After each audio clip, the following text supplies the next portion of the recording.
I'm Fletcher Roden, and this is Tracking the Lone Wolf, based on my new book, Tracking the Lone Wolf, The Sigma at Work, at Home, and at Play. It's available now in paperback and for Kindle and in audiobook format.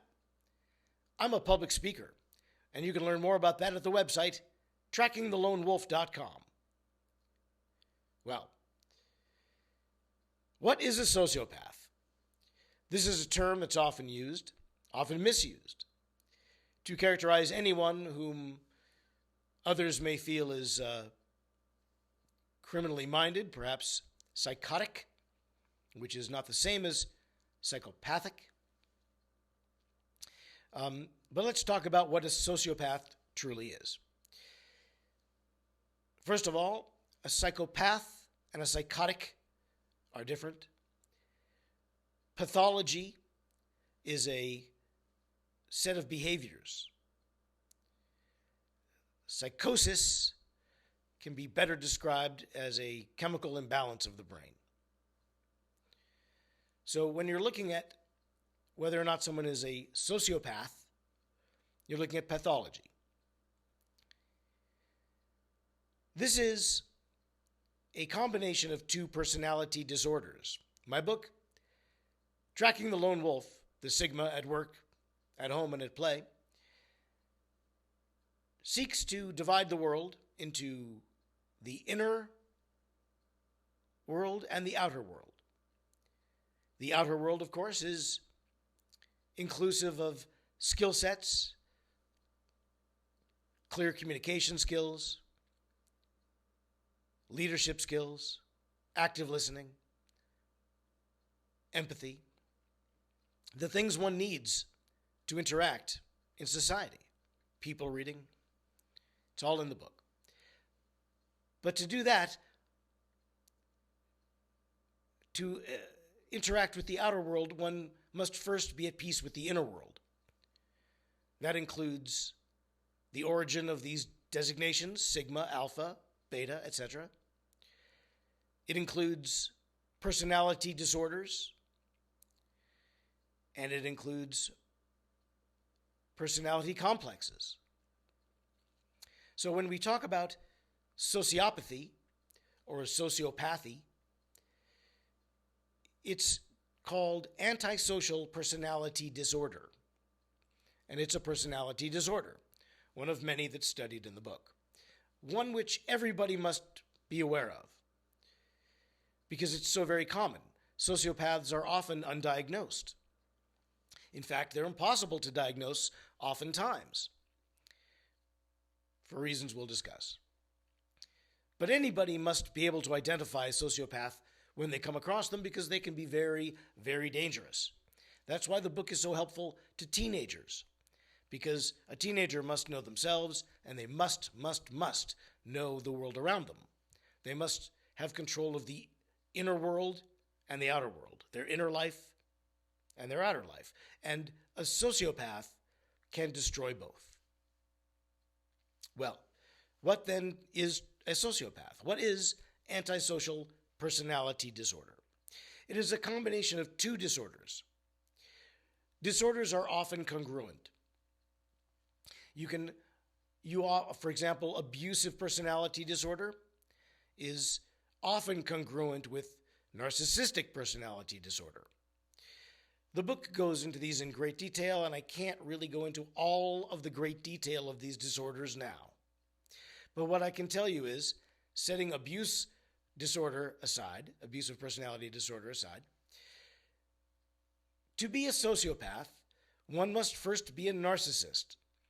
They must have narcissistic personality disorder. A disorder is a condition whereby a person has a severe dysfunction and either recognizes it and justifies it or fails to recognize it. But either way, they will not seek a cure. So once a personality is disordered, that presents as a condition that the person denies in one way or another. Narcissistic personality disorder is a collection of behavioral traits which signify that a person is essentially lying about who they are and trying to support a false front, a false idealized personification of the person they would like to be, but are not. Now, narcissistic personality disorder is very complex, and it has a lot of features. And one does not have to have every facet of narcissistic personality disorder in order to have the disorder. And they are listed, and you can find them easily on the internet. Basically, what you're looking at is somebody who cannot be challenged. They resist challenge. They must always be loved.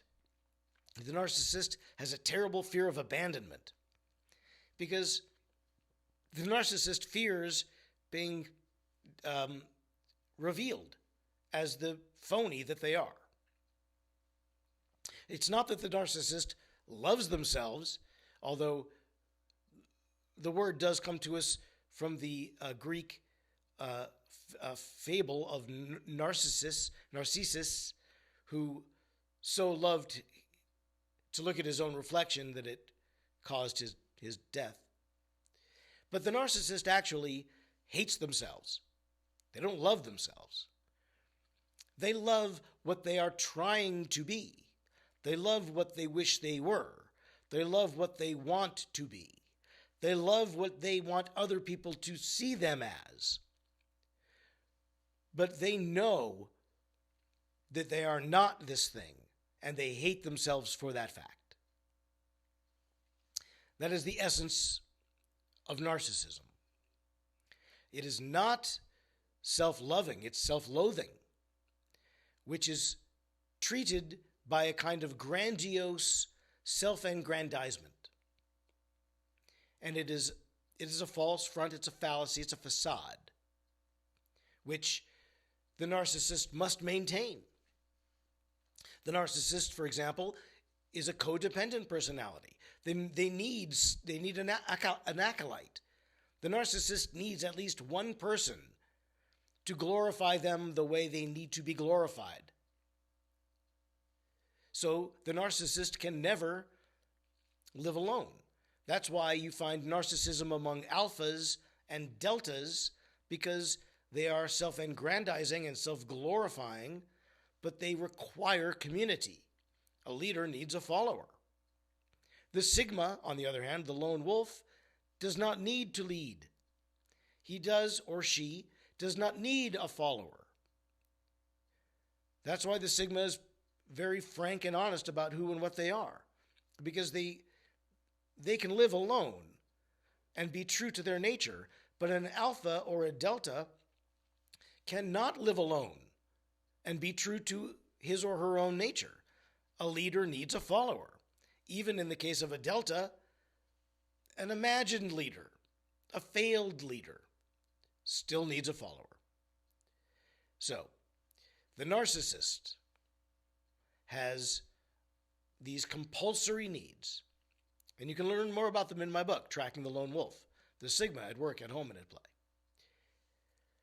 What differentiates narcissistic personality disorder from antisocial personality disorder, however, is the addition of sadistic personality disorder. This is its own collection of traits signified by, basically, the satisfaction one derives from causing pain to others, not merely in witnessing pain, but in causing it. In short, that is what we think of as sadistic personality disorder. Remember, it's a disorder, so the person will not identify its destructive elements. Rather, they will justify them. So when one suffers from narcissistic personality disorder and congruently sadistic personality disorder, narcissistic, plus sadistic, the result is antisocial personality disorder. And that is sociopathy or sociopathy. When you are a narcissist and you're a sadist, you're a sociopath. Now, this is a criminal personality profile. It's interesting to note that there is not one murder-suicide on record that has not been committed by a sociopath. All dictators are sociopaths. Now, it is not true to say that all sociopaths are dictators, nor that all sociopaths are serial killers. That's not true either. A lot of sociopaths go undiagnosed. They live among us. They are your coworkers.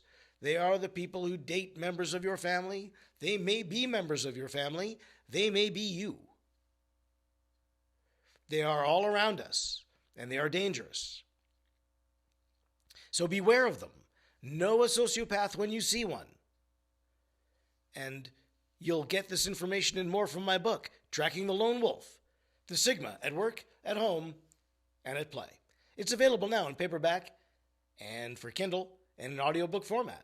I'm a public speaker, and you can learn more about that at the website, trackingthelonewolf.com. This has been Tracking the Lone Wolf. I'm Fletcher Roden. See you again.